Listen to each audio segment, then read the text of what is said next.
Kaixo eta ongi etorri guztioi gaurko saiora. Gaurkoan lehenengo Ainhoa Urteaga izango dugu bere proiektuari eta bere lan berriari buruz hitz egiteko, Arrakala izenekoa. Ondoren, Juan Luis Zabala etorriko da bere azken novela laburrari buruz hitz egiteko, Agerra izenekoa. Horren aurretik, has gaitezen gaurko efemerideekin. Gaurko egun batean, baina 1886an, hasieratik telefonoz euskaraz hitz egitea debekatu zuten Hego Euskal Herrian. Telefono zerbitzua jartzen ari ziren eta honakoa jaso zuen prentsak. Debekatuta dago aparatu honen bidez hitz egitea katalenez, valentzieraz, asturieraz, euskaraz eta galizieraz. Telegrafoetako langileak elkarrizketa eteteko zigorra aplikatuko du, bere ardura baita lokutorioetan zer esaten den entzutea. 1931ko egun berean, maiatzaren 27an, Ategorrietako sarraskia egin zuen Guardia Zibilak Donostian, 7 langile tiro zilez. Maiatzaren batetik greban zeuden Pasaiako eta Trintxerpeko arrantzaleak, lan baldintza gobeak eskatzeko borrokan. Beren sindikatua La Unión gisa ezagutzen zen, La Unión Maritima, sindikatu majoritarioa arrantzaleen artean eta sindikatu autonomoa zen. Idazkari gisa Juan Astigarrabia zuten, gerora Eusko Jaurlaritzako ministro izatera helduko zena Gudakiro mitartean. Manifestazioaren helburua ere bazen gobernadore zibilari gutun bat ematea aldarrikapenekin.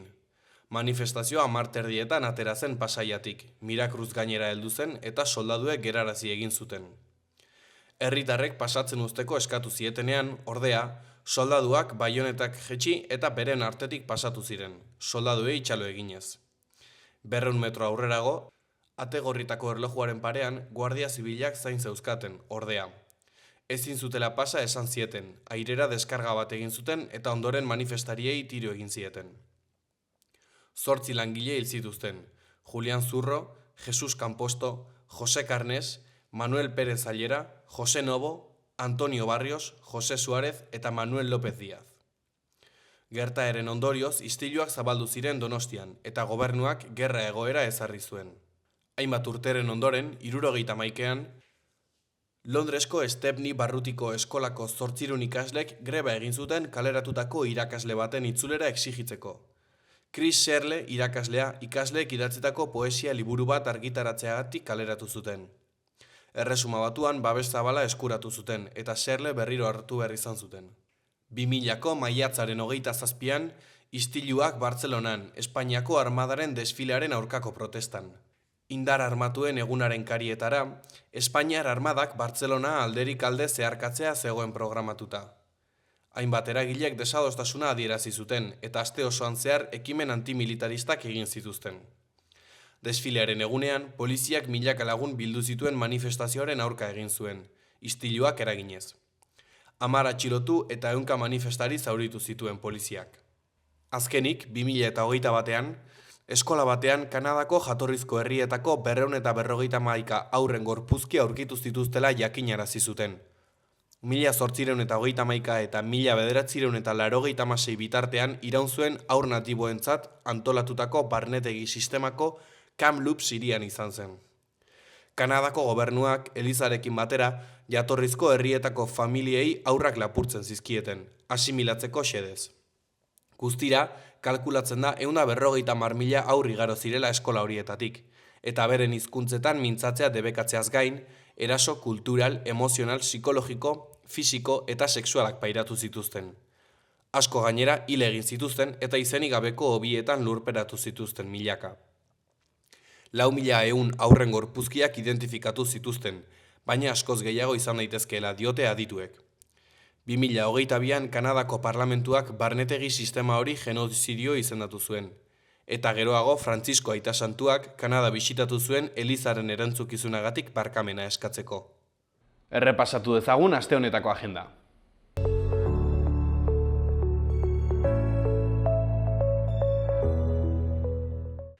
Maiatzaren 27an, asteazkena, ibilaldi biziak auzoan barna, Buztintxuri. De las Viñas kalea lautik hasita, arratsaldeko 5:00. Ostegunean bizitxoko, zure bizikleta konpondu. Arrosadiako zibiboxean izango da arratsaldeko 6:00. Ostiralean, Sanduzelaiko zibiboxean 7:30, piztuta, Euskal Kultur Begirada 26. Antzerkia eta musika, arnasa. Larunbatean, baita ere Sanduzelaiko Zibiboxean antzerkia eta zientzia, abentura kuantikoa, arratsaldeko 6etan. Azkenik, igandean, kutxa eszenan, dantza ikuskizuna, Black, Ouloui, Africa Moment. Pompeloko Zibiboxean izango da arratsaldeko 7etan, 5 euroko sarrerarekin. Orain, gaurko komunikabideen azalak aztertuko ditugu.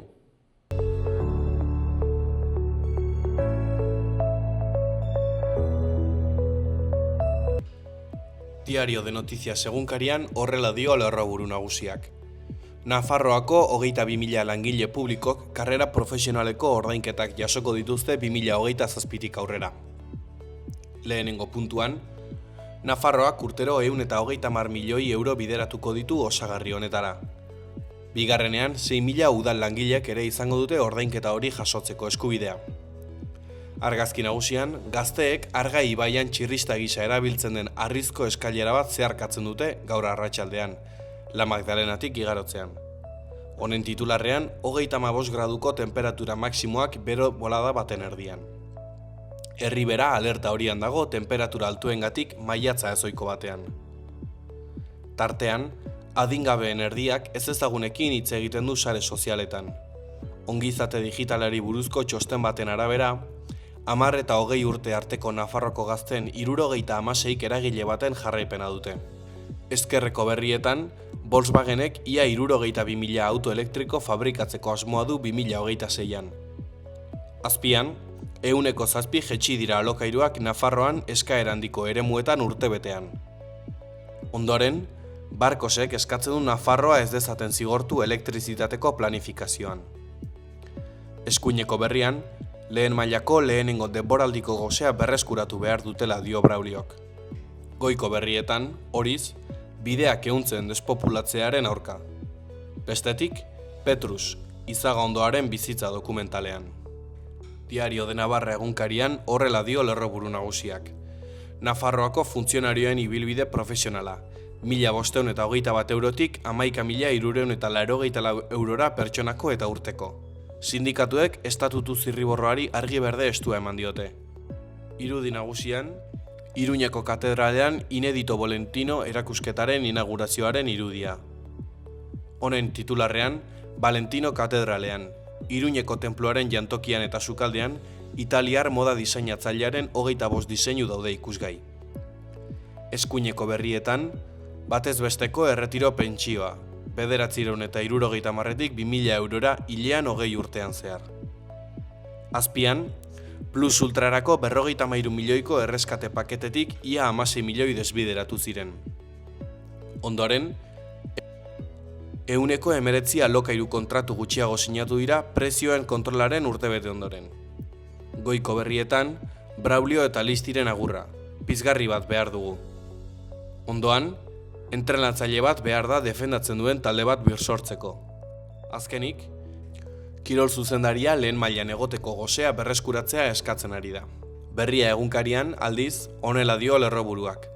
Zupiriak ertzaintzaren loiuko oldarraldia zuritu du, eta argudiotzat hartuta. Lehenengo puntuan, Jaurlaritzako segurtasun sailburuak alboratu egin du flotilako kideen harreraren biharamunean azaldutako zuhurtzia, eta esan ertzainek eraso bati erantzun ziotela. Bigarrenean, poliziek egoera bestera batera kudeatu behar zutela esan du, baina flotilako kideen iragana nabarmendu du. Aurrekari jakin batzuk dituen jende ugari dago. Argazki nagusian, Bingen Zupiria Eusko Jaurlaritzako segurtasun sailburua eta Ricardo Ituarte sailburu ordea atzo, segurtasun batzordean. Beheko berrietan, funtzio publikoko estatutua onartu dute Nafarroan, AFAPNA, Komisiones Obreras eta UGT-rekin adostuta. Ondoren, Ameriketako estatu batuek su-etena urratu dute Irani eraso eginda, eta bide diplomatikoa korapilatu dute. Jarraian, txuleta galtzorian, adimen artifiziala. Ondoan, erretiratuek langile autonomo gisa jarraitzeko aukera izango dute hegoaldean. Azkenik, alokairuen prezioak behera egiten segitu du Nafarroan, 2,3 urtebetean. Goiko berrian, Juan Vallejo mendizaleak dio. Lehen adinako ilusioarekin eskalatzen dut, eta lehen bezain ondo pasatzen dut. Gara egunkarian horrela dio lerroburu nagusiak. Zupiriak jipoiak justifikatzen ditu eta ertzaintza biktima gisa aurkezten du. Segurtasun ministroak atzo azaldu zuen parlamentuan joan den larunbatean Loiun egindako poliziaren ekintza kritikatua eta berriro ere justifikatu zuen aurreko agente baten aurkako eraso bat salatuz. Argazki nagusian, Dario Gomezek dio, behin finalean txapelarekin errematatu behar da. Dario Gomez aurtengo buruz burukoan gehien nabarmendu den pilotaria da. Onena ere izan da, askoren ustez. Urteetako konstantziak saria izan du azkenean. 72 urteren ondoren, modalitate honetan final batera iritsi den lehen errioxarra da. Eskuineko berrietan, Lakuak 2027 aurreratzea aztertzen ari da berokuntza plana. Behan, Ameriketako estatu batuek Iranekin negoziazioa euskorrekin mehatxatzen dute. Euskal Herria irratiari dagokionez, honela diote berriek. Mikel Urdangarin. Bakarlari bezala oholtzara igotzen zarenean berezia da, konexio handia sortzen da publikoarekin. Uinak emanaldia eskainiko du bihar arratsaldean Mikel Urdangarinek Katakrak aretoan. 2015etik ezela bakarlari gisa aritzen, eta kantuak beren jatorrizko bertsioan berreskuratzeko eta hauek eszenatoki berezietan erakusteko gogoz dago. Eskuineko berrietan, goian, Holly Humberstonen landa eremuko indie pop atmosferikoa. Asier Larretxeak Holly Humberstonen To Love Somebody abestia aukeratu du musika pilulak sekzioaren 9. atalean. Behan, Hitchcocken omenezko komedia harina. Gontzal Agote, Le Crime du 13e étage filmaz mintzatu da Gontzal Records irrati plazako zinema atalean.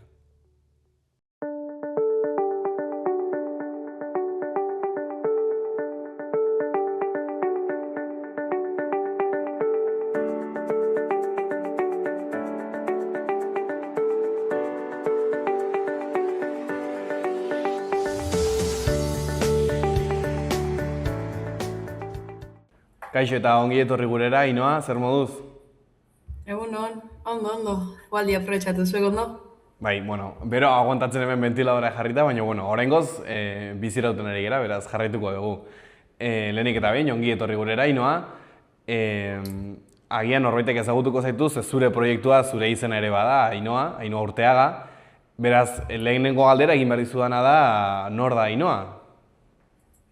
Ainoa da ezer baino lehenu Zumaiar gazte bat, eta ikastolako irakaslea. Eta pixkat bere bizipenetatik abiatuta, sortu ditu musikako 2 proiektu, eta pixkat hortan lanian.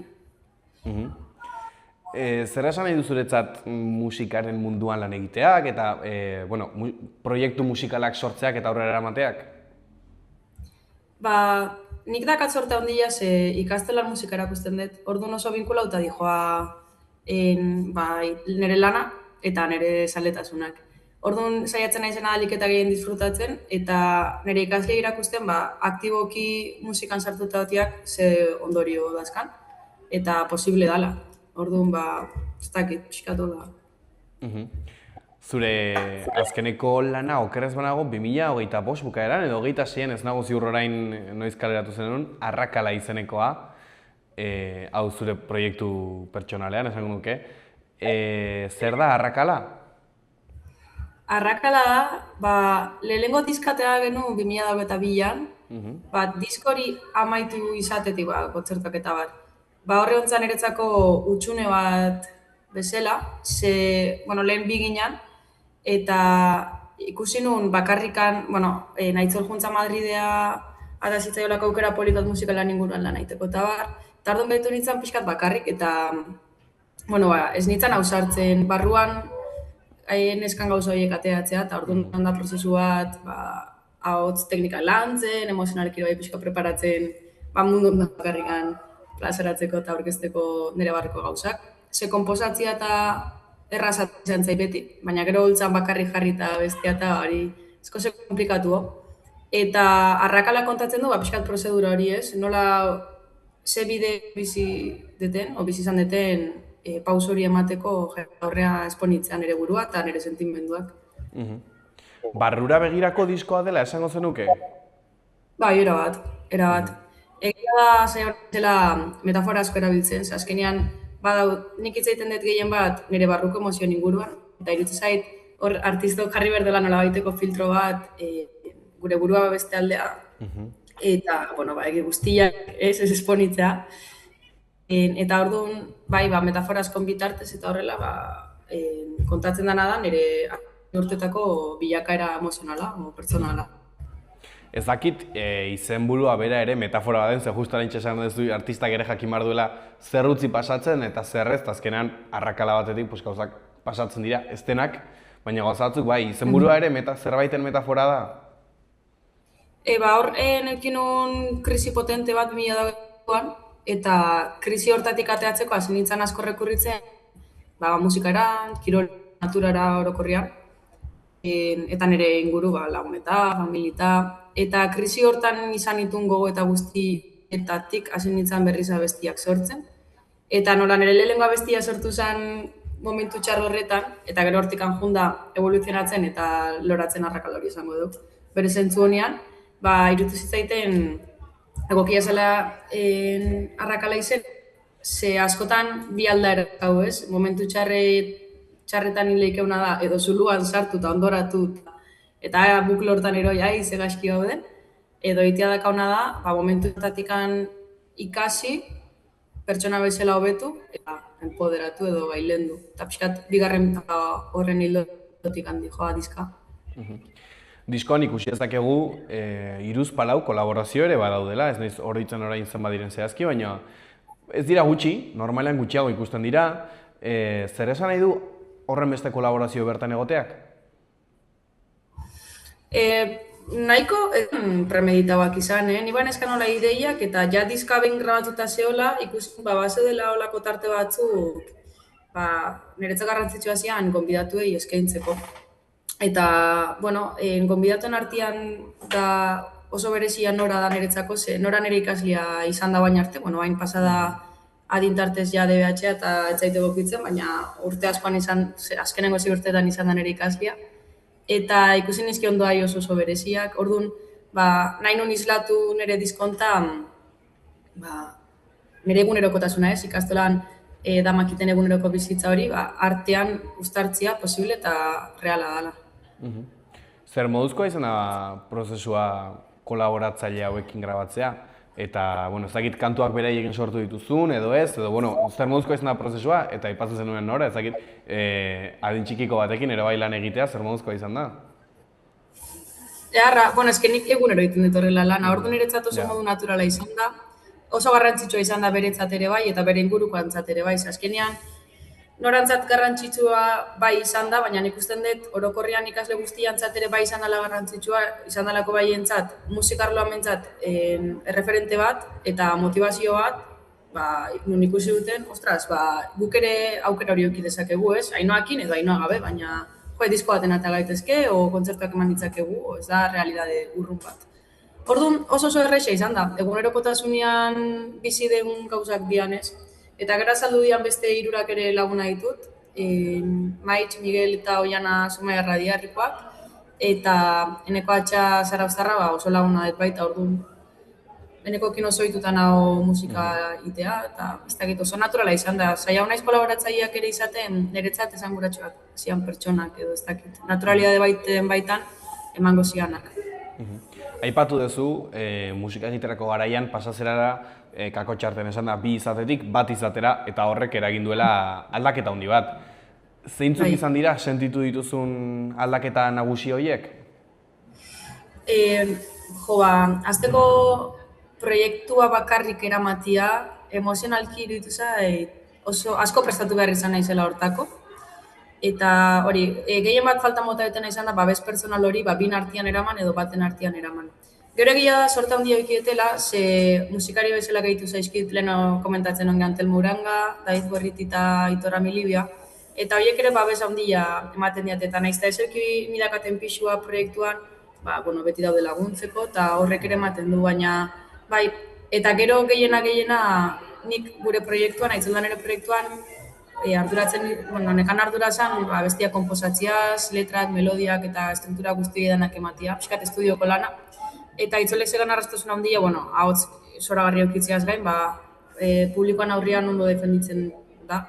eta balio du oso karismatikoa da. Orduan, beti nekan bere babesa, ez? Nire ez dakat, enaiz oso personalotzatia, eta jendaurrian moldatzia eta gustatzen zait, eta betetzen hau. Baina betire bere albuan, beste segurtasun baten baitan. Bizi. Orain, Notan ikasten. zu izan da ahots bakarra edo, ulertzen dut, topatu diozu ahotsari beste bilakaera bat, beste modu bat, bai abesteko eta bai jendaurrean egoteko. Bai, egia da, nasi nitzala jute noen dela urte bete kantuko klaseak hartzea Donostin, Simonakin. Eta horrek eman ditela ere bai, beste indar bat, asko ikasi. Teknikoki azkenean hobetu nahi zen moduan, nik ere segurtasuna bilatuet, eta joku gehiokiet hotzekin jolasteko, eta gauza horiek sortzeko. Gauzak aldatu diren arren, imaginatzen dut ere gauza batzuk mantendu direla. Zer da mantendu den hori eta nahiko zenukena luzaroan mantentzea? Abestiak hasieratik aneriak izan dira, eta nahiko nuke hori horrela mantentzia. Sortzia benetan nahi betetzen hauenak, eta ez momentuko industriak eskatzen duen hori. Nahiko nuke beti iparra horreuki, ez? Arteak bai izan behar du entzuleak eta sortzaileen arteko harreman baten baitan, egon behar du, baina enioke nahi inoiz nire izaera artistikoa edo bizkarraman entzulean beharretara moldatzeko. Ez dakit esplikatzen nahi zen. Bai, ulertzen da. Baita ere galdetu nahi nizun, ea, bi izatetik bat izaterakoan, akaso, zuk zure buruak eskatzen dizun hori egiteko, askatasun gehiago ere badaukazu? Egia esan bi izate horretan ere nahiko oso ondo konektau genuen biok ginen bezala, eta nik usten dut bion beharrak erabat azetuta zeudela. Gehiago izan dela, azkenean bideak separatu diala, sortu zaizkigun helburuak edo bestelakoak izan dialako. Baina, abestiak nahi sortu dituten momentuan, eta nik nahi duten bezala estruktura dituten momentuan, niretzako askatasun handiena hori da. Gero nola esponitzen dian, gaur egun zuzenekoan kontua artista hasi berriantzat, o txikiontzat edo ez da oso erresa orduan, asko moldatu behartzea. Baina sortzeko garaian ni izan naiz pixkat iparra beti, orduan hori aldatu ez danez, ondo. Sortzeko garaia aipatzen dezula, itzuliko gera Arrakalara, eta galdetu nahi nizu maitere, nola sortu diren disko honetako kantuak? Zein izan da kanta hauen sortze prozesua? Nik asko sortzen dut, nik pasatzen dut eguna sorte handiz, baina askotan bukatzen dut pixkatu honeaino, ze ote naiz egun guztia piano jotzen, ikasliekin kantatzen eta musika iten. Orduan, nik gehien sortzen duten edo gehien inspiratzen hauen momentuak izaten dira, saiatzen egin lan eta gero kirola egiten eta aldala inguru naturaletan, ez dakit, itxasa joten igerita, o bizikleta hartu, eta hortik jun, o txakurrakin mendira, horrika, eta horret hortzea eskiti ideiak. Eta orduan ideiak etorri ala, juten naiz pixkat forma maten, eta azkenean kirola egiteko hortan ordu asko pasatzen dituten ez bakarrikan, juten naiz pixkat egituratzen, forma maten, eta kuriosua da, baina hor egitaratzen ditut gutxi gora bera. Hor, aipatzen dituzun ideia horiek, zer izaten dira? Izaten dira hitzak, izaten dira esaldiak, melodiak, zer izaten da lehenengo ideia hori normalean? Lehenik eta ben etortze zaitena da burura, zerbait eta zitzen nahi baldin badet, etortzeit behar muguko bat. Onda zitzaiteko beharra dakat. Eta gero azten naizena da pentsatzen nola hileiket, ze forma bila holeiket, ze puntu tarte nahi dut kontau, buruan dakatena, edo nola nahi dut kontau. Eta gero ja hortikan aurrea, azten naizena da pixkanaka, hitzak eta melodiak lotzen. Nire kasuan ez dijoa hitza eta gero melodia edo alderantziz melodia eta gero hitza. Piskat batea dijoaz. Zer nahi dut kontatu, ze formula biloko dut kontatzeko. Sentitzen duzu orain, zu komila tartean bakarrik egonda proiektu aurrera eramaten, biluziago zaudela zure gaiak defendatzeko, edo nola sentitzen duzu hori? Hasiera baten bai, baina usten dut badakitela filtrua jartzen, ez dakit nola esan. Sortzia da, niretzat behintzat, barruan sentitzen duzun horrei zurra izatea, o benetan barruan dakasun hori kanporatzia sentitzen duzun bezala. Baina gero pertsonagan aldetikan, da gizartean bizigan aldetikan, norbea izan behar da konstiente, jakiteko ze filtro edo nola kontatu nahi duen hori. Orduan, badakit ezagutzen naiz gaur egun nire burua, eta horrek iten dit, nolabaiteko eremu seguru bat sortzia espresatzeko moduan. Orduan, biluzikan ez iruditzen zait nire burua besteko gaitasuna badakela, esan nahi duten hortan. Disko honetan kantu guztiak euskeraz dira. Zergatik euskeraz? Ze leku hartzen du euskerak lan honetan? Eske nik gazteleraz pixkat arazoak, esango nun dazkatela. Zorionez bizi izan naiz umetatikan inguru giro guztiz euskaldun batian. Lanare egiten dut erabat euskeraz. Eta ez da autu politiko edo linguistiko bat izan euskeraz plazaratzean ere kasuan. Komain arte komentatzen nahi naizen bezala, ni saiatzen nahi naizena da, segia esan, nire lana nahiko artistikoa danez, asebetetuta sentitzen naiz. Orduan, nik iten saiatzen naizena da, musikako proiektu hauetan barrutik atatzen zaitena, eta gustatzen baldin bada ondo, eta bada gustatzen, bixe niretzako, ez? Eta, azkenean hizkuntzai dagokionez, oso modu naturalian, nik euskeraz pentsatzen dut, orduan, oso modu naturalian ateatzen zait euskeraz idaztia. Gazteleraz idatzi izango nuke, ez dakit, lehenengo diskoan abesti bat portugesez idatzi genuen, baina da pixkat jolas hori bilatzeko. Baina naturala izan da, ez dakit. Azken aldian, entzuten ari naiz eta atzoko gonbidatu batekin ere komentatu genuen, euskerak askotan esaten da baduela musikalidade diferente bat beste hizkuntzekiko. Zuk hori nabaritzen duzu, konstiente zera horretaz, edo naturalki izan da ez diozu harmonik egiten horri? Bai egia dana da, errimak eta ne gustatzen zait aldala bentsat errimak ere bilatzia. Eta errimak lortzeko, silaba jakin batzuk ere behar dituzu. Eta bai egia da, inglesian hitz gehienak monosilabikoa diala. Orduan horrek emateizu olako fluidez bat, errazten duena idazteko prozesuan ere ustez. Baina, esatei zutena, euskeraz, nahi hizkuntza iruditzen zait oso polita, eta orduan, ez dut zailtasun edo erronka, igual izan, ez dakit, saiatzen naizela igual erabiltzen hizkuntza bat, hitz batzuk egunerokoan ez ditutenak erabiltzen, ez dakit, baina, pixkat jazteko, baina gainuntzen ez zait egulako erronka iruditu. Ikusi dugu baita ere, Arrakala disko atera dezunetik, kontzerturen bat edo beste eman dezula dagoeneko. Zer moduzkoa izan da Arrakala jende aurrean defendatzea? Nizan zan oso polita, Nazartua maieran aurkezten unian diskoa, diskoa atako baldin bazan, ez dakit oso ondo segun izan zian, atako baldin bazan ostiral baten diskoa, ostegunean, inun esklusiban herrian, aurkezpena. Diskoatea horretikan, azkenean herriai oso lotuta naizelako beti, saiatzen naizelako herritar aktibo bat izaten, eta beti izan naiz, ez dakit sentitut babes hori ere bai herrian, eta orduan esker bezala edo nahi nun egun balenuo, gaiei eskeniez.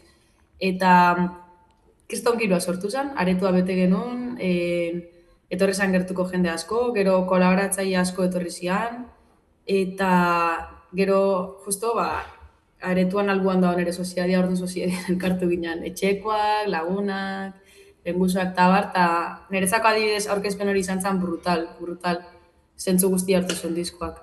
Gero etorri dian kontzertutan, beti bezala ez, batzuko biak, besteak oien esainonak, baina bai asko disfrutau dutena da, aurkezpena bakarrik inun bezala, taldian jodet nirekidiekin, eta horrela asko disfrutatetza. Iruditzen zait abestiak hartzen dutela dimentzio bat, asko zera ondio bat, eta asko ze iruizgarrio iten diala bestiak taldian. Kontzertuetan mantentzen da diskoaren gaien pertsonaltasun hori? Bai, nik esango nuke baietz. Azkenean gai batzuk dana ikutzen dizkigutenak. Ez dakit, abesti bat adibidez da nire aizpei eskaini nien, ez?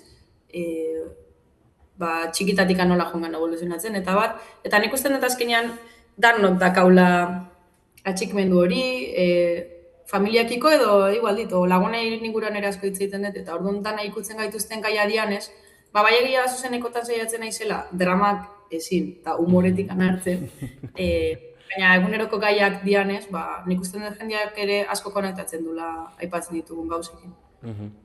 Kontzertuetan, badago disko berriko kanturen bat bereziki gustatzen zaizuna kontzertuetan jotzeko? Nabaritu duzu publikoarekin zerbait sortzen duela edo... Beitu, nik diskoa grabau nunean, grabauta gero nahi gehien gustatzen zaiten abestia da Hilbetean, dala 3. Eta asko gustatzen zaitze abesti horrek ez daka estruktura normalik esango dugu edo egituraturik. Egia da gero ere, gaur egun abesti asko ere horrela diala, esanet, hola Entiartek formulari asko erabiltzen du edo, badaude musikari gehiago, baina pixkat betiko estrukturak aparte utzi eta ipuimoikuak ere egitzetuztenak. Eta goatzen naiz, Txilmafiak atea zula, mereziote kantan bertsilloa edola, eta nekak dauzin kriston pila esatezun letrak eta barrez. Eta sentiu nu nola baitiko horrei erantzun bat emateko beharra, eta orduan kantazten da, melodia oso antzekoakin edo bentsat harmonia oso antzekoakin, da gero juten da erabat, bi abestiak oso antzekoak izatetik jute erabat separatzen, ze mezuak erabat ezberdinak dira. Eta nik uste jendeai guztabintzaioela jolas hori, ez dakit ze puntu tarte dian konstiente, igual hortik anatu zela, baina besti oso aldakorra danez asko funtzionatzen du, eta zuzenekotan sortzen duolako zea berezi hori, bai. Ados, jendea ja badaki lehenengo gauza zerrentzun behar duen. Leheno, galdera bat egin behar nizun eta aztu egin zaite egitea, berez, orain aprobetxatuko dut. Aipatu duzu, hori, gaiak oso pertsonalak direla, bakardadean, kirola egiterakoan edo naturan zaudenean pentsatutako gauzak eta gaiak, nahiz eta gero denon eguneroko parte diren, baina gero aldiz elkarran asko daude, diskoak kanpotikan ikusita ere nahiko kolektiboa da. Zer dauka pixu gehiago, kolektibotasun horrek edo gai pertsonalen pixuak? Kolektibotasunak. Ze azkenean, ni gai pertsonal hauek, ezingo nituen gailendu edo disfrutau, nire atzetik handakaten inguruak bestu izan ez balia, edo oso sorteguna sentitzen naiz orokorrean dakaten inguruakin. Eta irutzeit horrei ere hitza jarri inbertzaiola, eta ez dakit adibidez portadak ninditu nire kuadriako batek Paulak, eta orokorrian, nahiz da igual musikalki ez aportau, pertsonalki babes handi eskaini izan diate beti, nire lagunak eta nire familiak, eta baita inguruak orokorrian herrian proiektuak aurre ateatzeko. Eta niretzako lehentasuna hori da, goatzen naiz, Durangoko azoka tokatu zanean, bere esan aukera oso polita diskoa orkestea joteko, nahiz eta zuzeneko ikezoiki, bintzatan egon estanean, eta pixkat mundua ezautu. Baina gogoratzen naiz hori, justo kuadriako batzean estantzia egiten Portugalen, doktorautzakoa, eta lagun danak zijoazen ez da. Eta nik ere, momentuan eukin ditun bere dudak, baina argi erabaki nun, lehentasuna proiektu, ez dakit nola esan, proiektu musikala oro zea baino, dala orokorrian proiektu horrek dakarren guztia, eta horrek indakar laguna, familiak, eta modu kolektibo guzti hortan hori da aurrera eramatea. Eta hoxe, ez dakit ondo esplikau nahi zen. Bai, ongi ulertu da. Ainhoa, zer moduz ikusten duzu gaur egungo euskal musikaren eszenan? Gaizki, bai. Eta nahiko frustrauta da makit. Iruditzen zait, goian dauden taldiak goian daudela eta mundu guztia iristen dela talde horiek entzutea. Eta gero iruditzen zait, orokorrian, gaur egungo euskal eszenan daola, kriston kalidade handia eta oso entzule gutxi dazkela. Eta iruditzen zait talde txiki asko, kalidade handia dazken talde txiki asko, bidian gelditzen diala ez dakaelako mereziuten feedback hori entzulekiko. Eta zuk azkenian sortzia bueltan ez jasotzeko, ulertzen dut oso frustrante izan daitekela. Orduan ikusten dut pixkat, danok inberdeula buruan klik hori, ez dut esaten talde handiak konsumiu berrez dianik, inundik inoa ere, baina talde berriei, nahiz eta irratian edo esatea, talde txikiak eta zaitu behar ditugula, ez dakit herriko festetan, edo danadalako aukerak eman zuzenian jotzeko jende berrire iristeko, eta pixkat danetik konsumiu ez. Emakume sortzaileentzako espazio ere aldatu dela esango zenuke edo? Ez dakit aldatu den edo ez, ni nahiko hasi berria sentitzen naiz mundu honetan, Esango nuke gaur egun, ez dakit, bada hola bidea egiteko. Nik ez dut eduki aukera festivaletan jotzeko eta bar, orduan ez dakit oso ondo nola funtzionatzen duen horko funtzionamenduak eta bar. Baina bai egia da nik ere, nire txikian ere, eukitutela esperientzia batzuk, ez zialnak oso sanoak izan, emakume izateati bakarrikan. Eta uste dut hor, lan handia dakaula iteko denok. Bukatzeko, pixka bat, galdera batzuk botak izkizuta inoa. Disko honekin, arrakala disko honekin, nora nahiko zenuke jun? Nora, ez dakit, uste dut aurreko diskoan esaten nuen kanta batekin, ez bidea bera dela helburua eta uste dut nik nahi nuna da arrakala diskoakin barruan nekan hori atea. Eta lortu duten ez hori ateatzia kiston pixuak kenduet nire barrutikan, oso posi nau, eta iruditzen zait ere gutxietela legadu bat, naiz eta igualoan ez rekorrida handi bat, mendikan 30 urtea ere, nahi dunak entzunal izango du hori, eta hori horrengo da betirako ez. Baina, eta hortik abiatuta, datorren guztia izango da ongi etorria. Iruditzait oso arriskutsua espektatibak sortzia, ze askotan ez diago betetzen, eta horrek sortu lehike frustrazioa handia. Nahi gustatuko litzaidakena da, entzule berriei iristia, eta, norbaitek nire diskoak lagundu edo aportatzia baldin badaka, perfecto. Orduan, horrelako aukerak eskertzekoak diaz, eskerrek asko nirekin kontatzeatik. Eta hoxe, aukera berriak iristen dian. Aipatu dezun helburu den bideo horretan, zer entzun nuke nahi galdu?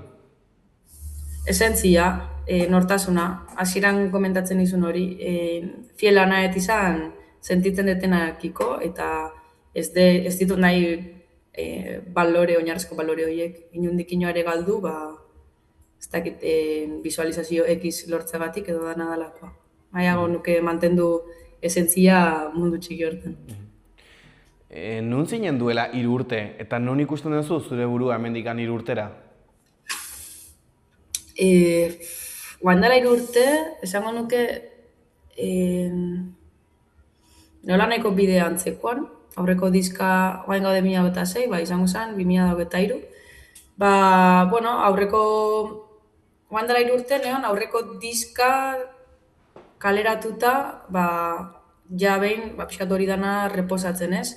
Eta egia da momentu hortan, aitzalan ere bideak separa guzia momentuan, esaten nula, ostras, ez dakit berriro kai izango naizen hau bizitzeko edo hau sortzeko. Eta orduan, oso pozik nago, ikusten dutelako izan naizela gai, bakarrikan nabiteko.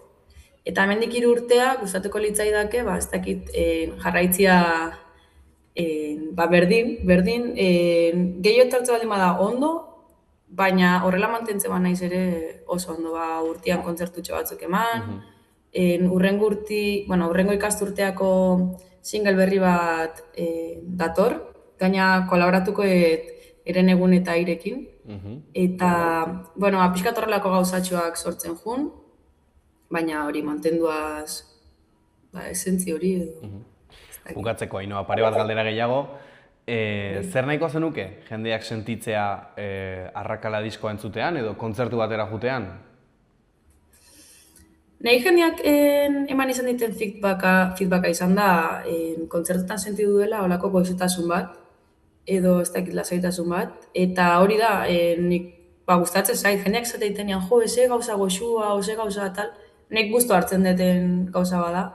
Orduan, nahi gustatuko litzaidakena da, izatea tarte bat, nun azkenean danok oso askar bizi gala, eta nire kontzertak balio baldin badio pertsona horri, igual dit, ze pertsona, gelditu eta bere buruakin pixkat konektatzeko, eta bere barroa pixkat behitzeko eta lasaioteko, disfrutatzeko zuzeneko musikaz, piano batetaz, gitarra batetaz, ahotzaz, ez dakit, eguneroko gauza txiki horietaz konturatzeko balio baldin badio, bere musikak, oso gusto, perfecto. Aipatu duzu, ez dezula ondo ikusten Euskal Herriko estena, gauza txarrak ere izango dituela, baina hala ere hemen jarraitzen duzu, proiektu berri bat aterata, eta proiektuari jarraipena ematen, beraz, mereziko du jarraitzeak. Zer esango zenioke orain hasteko asmoa duen gazte bati, beldurrez dagoen gazte bati?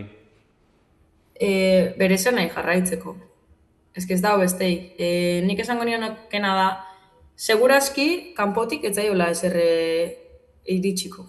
Orduan, bilatzeko bere barruan, babes hori edo nahi hori, eta segurazki bere buruai erantzunaz edo bere burua asetutaz lortuko dula bilatzen da bilen azeptazio hori edo exito hori.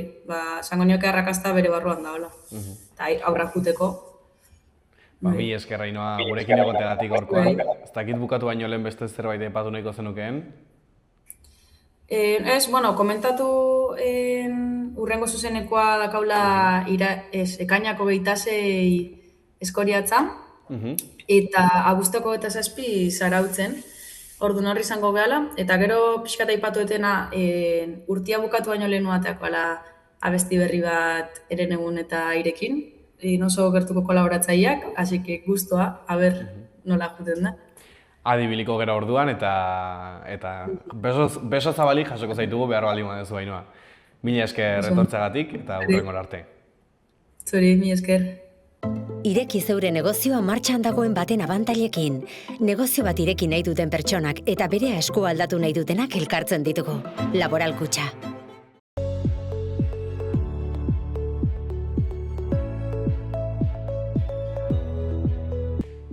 Bero egiten jarraituko du. Kostaldetik gertu dauden leku batzuetan izan ezik, non temperatura zertxobait jetxi daitekeen, bero handia egingo du gainerako tokietan, aurreko egunetako antzeko balioekin edo altuagoekin hegoaldean. Haizeak hegoaldetik joko du hasieran, baino ekialde ipar ekialdera egingo du. Azken orduetan, baliteke Bizkaian mendebal ipar mendebaldera aldatzea, batez ere itsasertzetik hurbilen dauden lekuetan, eta horrek beroa pixka bat arinduko du. Oskarbi egongo da beste egun batez. Ostegunean beroak ez digu atsedenik emango. Berriro ere antzeko egoera izango da.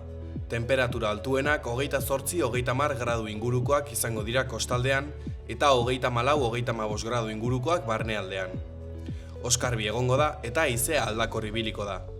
Arratsaldean ipar ekialdeko haizea nagusituko da. Goizaldean mendebal ipar mendebaldeko haizea ibili daiteke kostaldean, batez ere hasieran eta Gipuzkoan.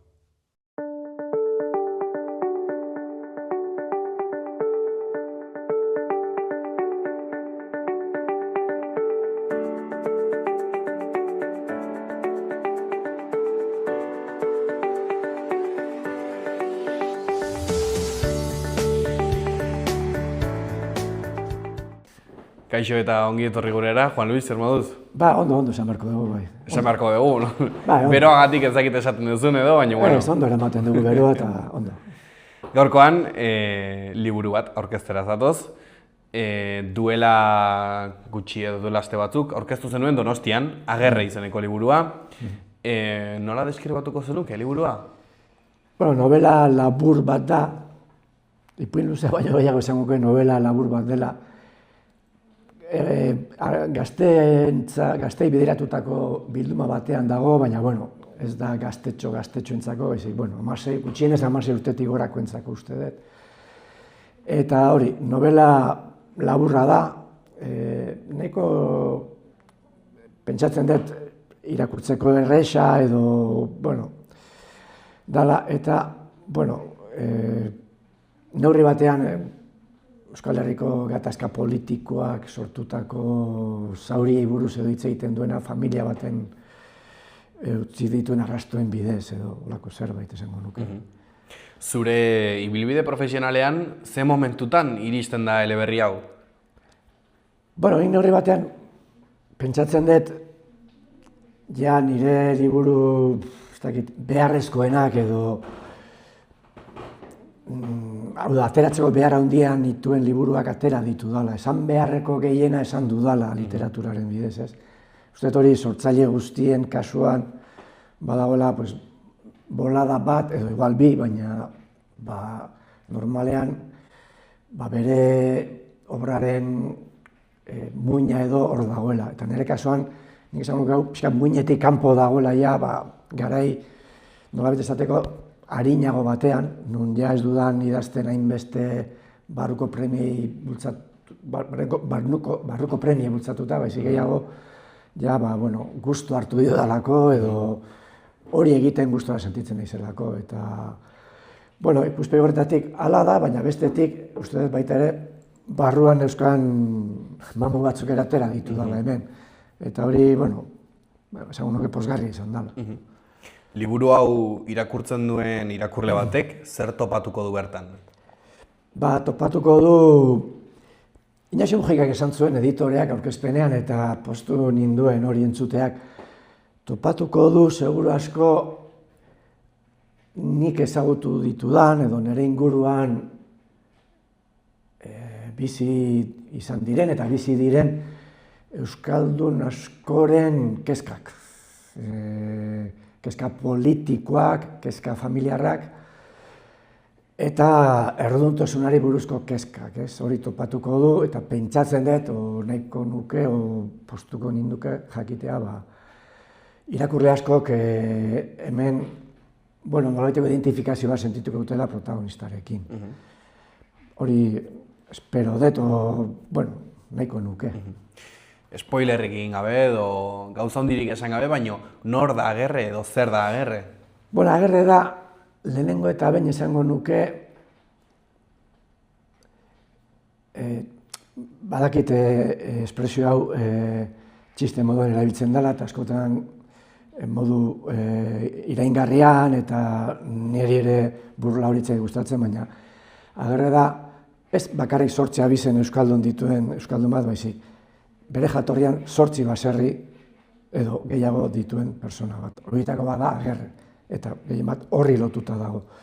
Eta orduan, baserriari lotutako izaera horren aztarnak edo daude bere hezkuntza emozional eta kultural guztian. Tekitizalea da, ez da oso irakurzalea, euskeraz bizi izan da beti, baina analfabetoa da euskeraz, alfabetizatutako erabilerarako erderara jotzen du, periodikoa irakurtzeko, telebista ikusteko, gauza jasoi buruz hitz egiteko, eta bar.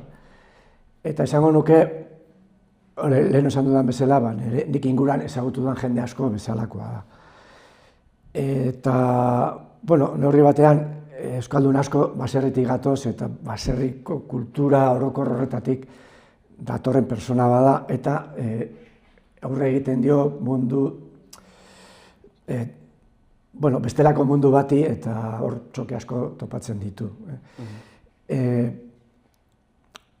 Egia da, euskaldun guztiak ez garela horrelakoak, eta egia da, baserriko kultura horretako guztiak ez direla Agerre bezalakoak. Adibidez, hau Ander Izagirrek aipatzen zuen, euskaldunak ez gara da izan beti baserriari lotutako eta gaur inguruan itxiteko kultura bat. Euskaldun asko kanpora joan dira, Elkano da behar bada adibiderik ezagunena. Hori ere badago, baserriko kulturan, baina hau ere bai, Agerreren barnebiltasun hau ere badago baserriko kulturan. Ulertzen detenagatik, Agerre pertsonaia bat baino gehiago ez, gizarte baten zati bat adierazten du, ez? Nik uste, nik inguruan ezagutu dudan nire belaunaldiko eta nire aurreko belaunalditako batez ere gizon, baina emakume askoren izaera edo kultura edo referentziak bada euskala, ez? Ez guztiena, baina bai askorenak. Izenburua da Agerre, esan genezake novelako protagonista ere badela, eta hala ere, lehen pertsonan idatzita dagoen arren, ez du berak kontatzen novela. Zatu batzuetan bai, beste batzuetan ez, zergatik erabaki zenuen horrela izatea? Erosoago bezitzaidalako Agerreren berri ematea bere alabaren bidez, hau da, mundu modernoari hobeto egokitzen zaion pertsona bat, eta gaur ikuspegi distantzia bat ere emango diona Agerreren pertsonaiari, eta baita ere nolabait kontatzeko edo gogoeta egiteko gaitasun handiago duena Agerreren erruduntasunari, beldurrei eta barri buruz. Agerre itxita bizi da bere erruduntasun horretan, bere kezken mundu horretan, eta alabak ematen dio distantzia bat, eta nolabait reflejatzen du gehiago gaurko mundua, eta neurri batean etorkizuna ere bai. Nola bururatu zitzaizun historio hau? Bueno, bitxikeria moduan esango dut, behin bizikletan nenbilera, nire txikitako kuadrillako lagun bat ikusi nuen, bideak garbitzen dituzten kuadrilla horietako batean lanean. Horretan dabil, aspalditik, eta, gelditu nintzen berakin izketan, eta aspaldi ikusi gabe, eta esan zidan, bere alaba Malmoen, esan zidan Suedian zegoela kriminologia ikasten. Eta txoke bat izan zen, zeteren lagun hori eskolan, ez zuen inoiz bat ere ez gogorik, ez afiziorik izan eskolarako, eta eta esan, bere, uste 21 urtez Euskal Orduan alabak, kriminologia ikasten ari zen Malmoen, ez? Eta hori, pixka kontraste hori, ez, aita eta lauren arteko kontraste hori, eta gero, aitaren mundua, pixka bi personaje horiek oinarri hartuta, pentsatu kontatu zitekeela, neurri batean, nik bizi izan dudan mundu bat, eta bere gainbehera edo bere aldaketa, ez, eta... Gutxora bera horrela izan zen. Eta hortaz aparte dago, hasierako historia, ziklista batek nola harrapatzen duen emakume bat, eta emakumeak ez dio, nahiz da, ziklista horrek barkamena eskatu, eta esan sentitzen dula, eta, ez dio zer txarrik, ez dio minik eman, baina Andreak ez dio barkatzen, da, bi gauza horiek lotuta sortu zen neurri batean, begozoiek da beste kontu asko lotuta sortu zen historia. Liburu honetan, irakurtzerakoan norbaitek zu bilatzen bazaitu, nun aurkitu zaitzake, edo nola? Nik uste Agerrek nire zera asko dituela, nire ezaugarri asko dituela, batez ere, gatazka politika bizitzeko moduan, ez? Agerre ni bezala, jaio zan eta hasi zan frankismo betean, eta inguru erabat abertzale batean, inguru erabat, nolabait, etako kideak eroitzat hartzen zituen inguru batean, eta herriaren babesa handia zuen garai batean, baita lehenengo hilketak hasi ziren, ez bakarrik hiltzen ez zuenean, baita hilketak hasi zirenean ere, eta gero hori dana junda, poliki-poliki, horreipatzen dut, kuadrillan flish baten moduak, Agerren kuadrillak flish baten moduan erakusten du denboraren iragana, ez? Nola kuadrillakoak poliki-poliki jundiran tren horretatik jaisten, ez? Hori idazle batek esan zuen, bera aspaldi esan zuen, tren horretatik edo autobus horretatik jaisten zala, ez? Etaren apologiaren edo etarekiko gertutasunaren tren horretatik kuadrillako guztia jundira jaisten, harik eta bera ere bihurtu dan jatsi dan tren horretatik, ez? Eta, alde horretatik eta hori bizitzeko moduan nik uste Agerrek asko duela nire gandik, eta baita ere, segura asko nik esaten dudan, baserritartasun itxi, kristau eta errudun filo, erruduntasunari emandako kristautasun itxi baserritar horretatik. Esaten dute, baserritartasun guztia ez da, baserritar guztiak ez dira horrelakoak, edo baserritar kultura, edo euskaldunon kultura, ez da beti eta leku guztietan, kasu guztietan hori, baina hortik asko dago, eta nik hortik edan dut eta horrela bizi izan naiz. Eta neurri batean horretan identifikatzen naiz Agerrerekin. Liburuan ere novelan, badu garrantzia familia barruko komunikazioak edo komunikazio ezak, isiltasuna batzuetan ere bai, ze garrantzi hartzen du horrek novelan? Hau ere bada baserritar kulturaren ezaugarri bat, berriro esango dut, ez baserritar guztiena, eta badaude erabat bestelakoak diren baserritarrak edo baserritarren ondorengoak. Aipatzen da, Koldo Mitxelena kartzelatik, bueltatu zanean amak esan ziola, ez musu, ez bezarkada, esan ziola, menaltzea, horako zerbait, ez? Mitxelena bera kontatzen du. Eta hori ere badago neurri batean, ez? Eta aita eta alaban artean badago alako, isiltasun edo gauza batzuei hitz egiteko zailtasun bat, ez? Eta gero distantzia horretan, neurri batean erresago da, eta neurri batean zailago da hortaz hitz egitea. Eta agertzen da baita ere beste kezka zaintzarena, ez? Gaur egun lehen nahiko lotuta egoten zen zaintzaren kontu hori, gaur egun kasu askotan zalantza eta beldur askoren sortzailea da, ez? Gazteak gaur egun oso bueno, askatasunerako joera handia dute, mugitzeko askatasuna, baina, klaro, gero, etxean gelditzen direnak, babes hori galtzeko aukera edo arriskua dute, hori denare agertzen da neurri batean. Novela honetan ere ematen du heziketaren parte, novelan eta gizartean ere batzutan heziketaren parte dela gauza batzuk ezkutatzea edo ez kontatzea familiakideei edo lagunei dependeta zer. Bai, eta nik uste, ni ere inguru horretan, giro horretan ezitakoa naiz, eta giro horretan ezitakoa eta egindakoa naiz neurri batean, eta ni ere sentitzen naiz, joera isil horren parte. Bai esan behar da, isiltasun horretan ez dagoela afekto falta edo maitasun falta edo, baina, egia da, horretatik asko dagoela gure inguruan ere, bai. Aipatu duzun bezala, lehennagoko garaietako egoera politikoa ere aipatzen da, novela osoan zehar agertzen dira pintzelada batzuk. Ematen du, sentsazio ere, kontatu dezula gaia pixka bat, egunerokotasun batetik, une honetan gauza bat kontatzen dizut, une honetan beste bat, zergatik kontatu dezu horrela? Nik uste, egina izan dudala, dramatismotik, gure gatazka politikoan, horreza da, jotzea momentu dramatikoetara, heriot, hilketak, torturak, krudeltasun erabatekoa, pixka bat egin dudala da, hori dana miniaturizatu eta gatazkaren zauriak edo erruduntasunak edo arazo pertsonalak miniaturizatu eskala txikira eraman, eta hemen pertsonaiak bizitzen du halako egoera bat, etarekin eta gatazkarekin lotuta, baina, ez du inolako kalte pertsonal handirik, gainean ematen dudala, ez dakigudan etakide baten jolasa izan den, edo mendekua, edo zer izan da, baina, izan da gauza, konparatuta bestatzen txikiak, ez?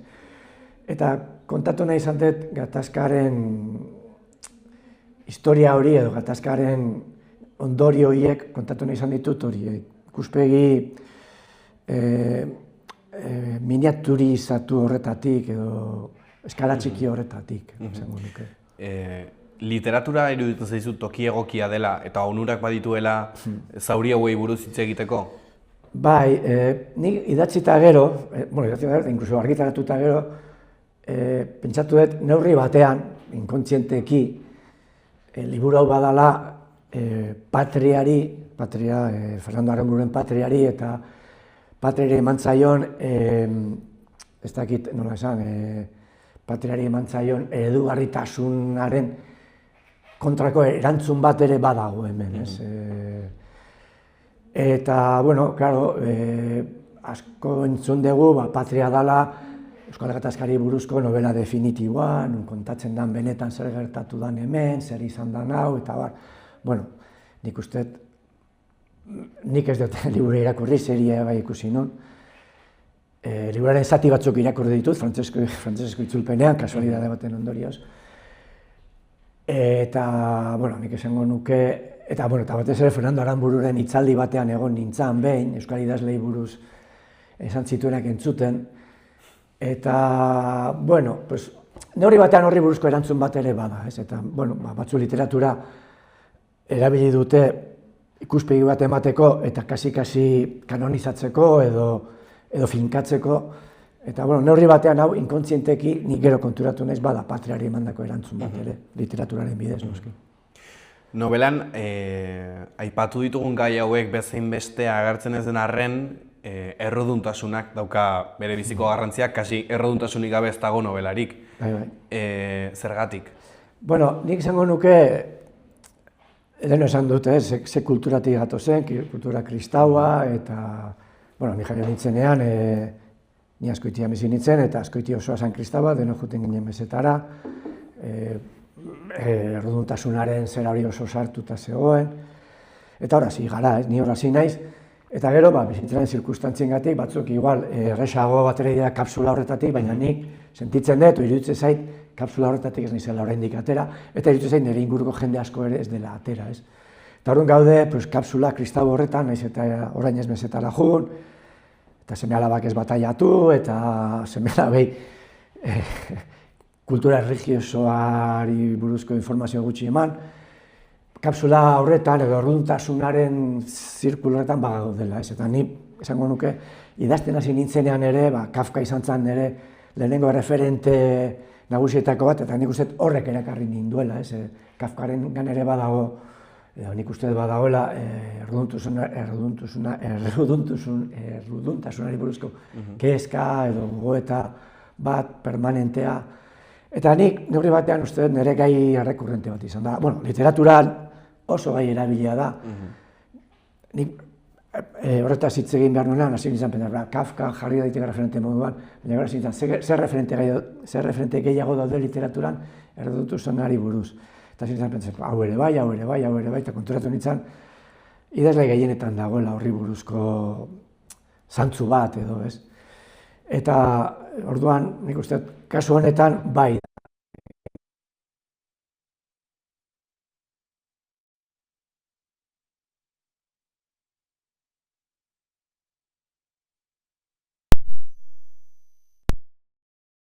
Erruduntasun batzuk, ez? Inkluso sentitzen da errudun, karreteran bizikletan ibiltzeagatik, bide bateko txoferrik traba egiten dielako, eta orduan erruduntasun hori oso sartuta dauka. Gogorra egin zaizu liburu hau idaztea? Ez duke esango gogorra egin zaidanik, ez.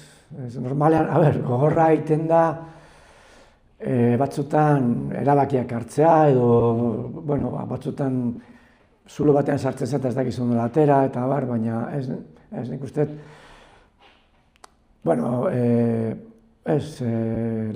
azkenean idazterakoan gure barruko mamuak askatzen ditugu eta alde horretatik lagungarria izan zait. Idazteko, irakurtzeko novela nahiko erresa da, laburra da liburua baita ere, kontzienteki egin duzu horrela edo naturalki atera zaizu? Ez, hasi nintzenean ez nekien ipuina izango zen, novela izango zen, normalean, adibidez goratzen ez txistu eta biok novela ere horrela sortu zen, eta neurri batean egitura antzekoak dira, biak dira ulertu daiteke diario moduko bat edo, kontalariaren apunteak dira. Egunkari moduan, baina bai apunte moduko batzuk. Eta horrela bidea egiten hasi eta horrela juntzan, eta ariketa ikusi nuen, hau sartuta dago. Eta ez nekien zer izango zen, eta ez nekien gazte literaturaz, ez nekien novela bat zen, ipuin luzea zen, gazte literatura zen, helduen literatura zen. Eta, azkenean editoriarekin hitz egin da gazte literaturako novela moduan sailkatu dugu, eta uste horrondo dagoela. Eta nire eta pozgarria da, askotan gazte literatura lotzen dugu abenturarekin, edo, lehenengo ligen mundu horrekin, edo lehenengo parrandak, ikasketak eta bar, edo gurasoekiko harremanak eta bar. Eta hau ja da gazte literatura, baina, gutxitan erabiltzen den gai bat, Euskal Gatazka, familiarteko harremanak, baina ja ez hainbeste ume batekin, beste gehiago ja pertsona heldu batekin, kanpoan bizi den pertsona batekin. Eta, distantzia salbatuta, Ramon Saiz Arbitoriak baditu, Kandizkiren lesioa uste dela, eta Lili eta biok. Norri batean gaztetxoentzako edo gazteentzako diren nobelak, baina ez direnak ez abentura eta ez lige kontuak edo horrelakoak, beste gai batzuk ez. Zure aurreko lanetatik lan honetara bidean, zer aldatu da? Zer dago berria lan honetan? Ez dakit, zaila da horri erantzutea. Ez nuke esango, lehen esan da txistu eta biok idazteko moduan edo idazteko teknika edo kontaketa moduan txekoa da. Eta gero liburuak badu neurri batean galdu arterekin loturarik, ze azkenean galdu artean nik kontatzen Azkoitiko gaztetxearen inguruko jendearen gora berak, eta hemen neurri batean kontatzen dut Azkoitiko beste estrakto baten gora berak, ze hemen agertzen den Urrarrieta herria Azkoitia da, dudari gabe, ez. Zalantza izan nuen Azkoitia jarri edo ez, baina, gero, horra agertzen beste errepide bat Goizueta aldekoa da, ez da ingurukoa, eta pentsatu nuen, bezala fikzionatzea, baina, txistuta biokekin eta, denekin badu lotura pixka bat, ez da hain apartekoa, izango nuke. Zer bilatzen duzu liburu honekin, pertsona batek liburu hau irakurtzean, zer nahiko zenuke pentsatzea edo sentitzea? Neurri batean da, idazten hasi nintzenean, etzan hori asmoa, idazten asterakoan ez dut jakiten zein da asmoa, besterik gabe da, ikusten dut bide bat dagoela eta bide hori jorratzen da. Gero konturatzen ez askotan asmoa, ez? Eta, esan dut, batetik asmo inkontzientea izan daiteke patriari erantzutea.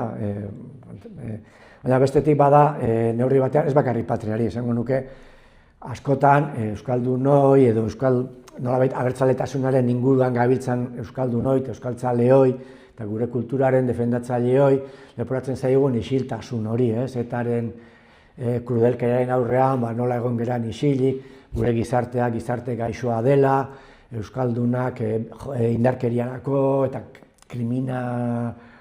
kriminalak izateko joera daukagula, gure isiltasun endogamiko horren atzean dagoela itxitasun kultural beldurgarri bat, tribala, salvajea eta hortik datorrela, etari hemen eman zaion babesa, eta hori entzuten dugu behin eta berriz, eta gu badakigu hori ez dela horrela, gu badakigu horrek baduela beste alde bat, eta beste alde hori relato ofizialean ez dela agertzen, komunikabide nagusietan izkutatu egiten dela behin eta berriz. Eta gu badakigu isiltasun horren atzean ze kezka eta ze duda dauden. Eta aipatzen ditugunean ez zaigu sinisten. Hori ere atera da, eta hori ere pozgarria izan da. Aipatu duzu, liburu hau idazterakoan, beste batzuk bezala, ez dakizula nora zoazen, ez dakizula nora iritsiko den. Noiz dakizu bukatu dezula lana? Ez dakit, hori, ikusten dezunean ja, beste zerbait gehitzea kalterako dala. Beste zerbait gehitzea petatxo bat izango dala luzatzearen. Intuizioa da, azken finean. Argi eukitzen duzu hori? Ez erabat argi, utzi behar da denbora bat, askotan bezaten bukatuta dago, eta grandik aste betera, bi astera, baina hau, igual, eta, de hecho, kasu honetan, liburua desente egon darritaratu horretik, eta, bi edo hiru, esango nuke txistetxo, edo, umore pixkat sartzen dituzten lerro batzuk ere sartu dizkiot, aprobetxatuz, editoreak nolabait koskailuan izan duen denbora ere, ez. Baina, funtsean eginda zegoen, ja. Gutxorara bakizu, gero usten badezu beti sortzen da detailetxo bat. Agerrek orain behin idatzita, argitaratuta dena, zer utzi dizu Agerrek? Normalean liburu bat bukatzen dezunean eta pentsatzen dezunean egina dagoela eta, posa ematen du, egin dut hau ere, ez dakit, itxasontziak miniaturan egiten ditunak ere sentitzen du hori, ez. Gero gainera, eramaten, orkesten badizu argitaletxe batean, baiezko ematen badizute eta apustu hori egiten badute argitaratzeko, posgarria da, zine badaki gaur egun argitaletxetera original asko iristen direla eta ez da erresa, eta, orduan, posgarria da. Claro, hasi berriaren posa ja ez daukaz, ez da nire den liburua, baina posa da. Ikustea oraindik ere, egiten dituzula gauzak eta ondo pasatzen dezula edo satisfazioa dezula horiek egiten eta gero bukatzen bai, eta posik. Bagit oso gutxi pasa dela argitaratu den egunetik, baina epatu dezunez denbora bat pasa dela idatzi zenuenetik, orain idatziko bat zenu, zerbait aldatuko zenuke? Ez, egontzan urte bete dola gutxi gora bera bukatuta eta argitaratu baino eta esan dizut, bi edo hiru esango nuke txistetxo edo sartu nitula, gero editoreak ere esan zidan, esan zidan neurri batean hizkera gaztetzeko eta orduan jarri nun hor railatu erabiltzen du, ez nun asko zehatu, ze pentsatu nun, azkenean kontalaria 20 piko urteko neska bada eta ikasia da, euskeraz ikasi du eta ondo idazten du, eta badaki naiz da gaztea izan badaki tonu formalean idazten, ez? Gero erabiltzen ditu gazteizkerako elementu batzuk, eta bueno, hori aldatu nun, editoriak esan da, eta gero, pues esatu izut, txistetxo bat edo bi sartu nun, detailetxo bat, baina gauza gutxi. Eta baina ez nuke, eta baina irakurri ere, ez dut irakurri nahi, zen normal argitaratuta gero, ni behintzat nahiago dut ez irakurriz, pixka bildurra ematen du, zer topatuko duzuen ikusteak. Bukatzeko, Juanes, azkeneko galdera gotako dizut. Aprobetxetuta hemen zaudela esperientzia duen idazle bat, novela askorekin, zer esango zenioke gazte bati, idazten hasi nahi duena zerotik, zer jakin gabe, baina, bueno, kuriosidadez hasi nahiko lukeena? Zaila da, ni hasi nintzenean eta gaurko garaia oso diferenteak dira alde horretatik. Ni hasi nintzenean espazioa libre zegoen, argitaletxeak goze ziren, eta gainera gazte izan da, garai artean alfabetatutako jendea gutxi izan, eta gazteak gentozen alfabetatutakoak ere ez ginen asko, literaturzaleak are gutxiago, zailagoa zan idaztea bera ere, olibetiakin edo idazteko makina idazten genuen, eta behartzan filtro handia zan idazteko makina. Ordenagailuak filtro hori asko zabaldu zuen, eta gure garaian oso zaila zan idaztea, baina ja behin idatzita gero, behin ikusita zuk nahi zenula, erraxago zan bidea. Gaur egun, gaztentzako oso zaila da, orduan, gaur egungo bideak ez dira errexak, ez? Asko ikusten dut babesten dutela elkar, taldeak eginez eta bar, eta segurazko hori bide egokia da. Gero dago lehiaketena, baina lehiaketena ere oso filtro estua da. Argitaletxetan ere pentsatzen dut, zaila dela, hor dagoen, original asko iristen dira. Badakit gaur egungo gaztentzat zaila dela. Zer aholkatu? Gogoa duten bitartean idazteko eta satisfakzio horri eusteko. Ez batzutan, satisfakzio horri ere eman behar zaio sakrifiziotik pixka bat. Egin behar da nolabait borondate ahalegin bat. Eta esan dezakezu, gaur bera handia dago ez dut idatziko, baina, bueno, igual saiatu hori gainditzen, eran urtrago bat eta idatzi. Gogoa badezu behintzat gogorri heldu eta oztopoei aurre egin. Eta gogorri pixka bat mehatxatuta dagoenean, pentsatu benetako gogoa hor dagoela azpian eta aurrera egin. Besterik ezin dut esan. Mi esker, gurekin egoteatik, onera etortzeagatik. Bueno, plazer handia izan. Ezagit, bukatu baino lehen beste zerbait aipatu nahiko zenukeen? Ez, plazer handia izan da, azkenean ere barruko kontu hauek hauz ere, ez nahi izan nabila, baina hauz ere kontatzea. Plazer bat. Plazer hau hemen izatea, adi egongo gara urrengo lan baterako eta hemen izango gaituzu. Urrengo arte. Mila esker eta urrengo arte. Ireki zeure negozioa martxan dagoen baten abantailekin. Negozio bat ireki nahi duten pertsonak eta bere esku aldatu nahi dutenak elkartzen ditugu. Laboral Kutxa. Hau izan da gaurko saioa. Mila esker gurekin egoteagatik eta bihar arte.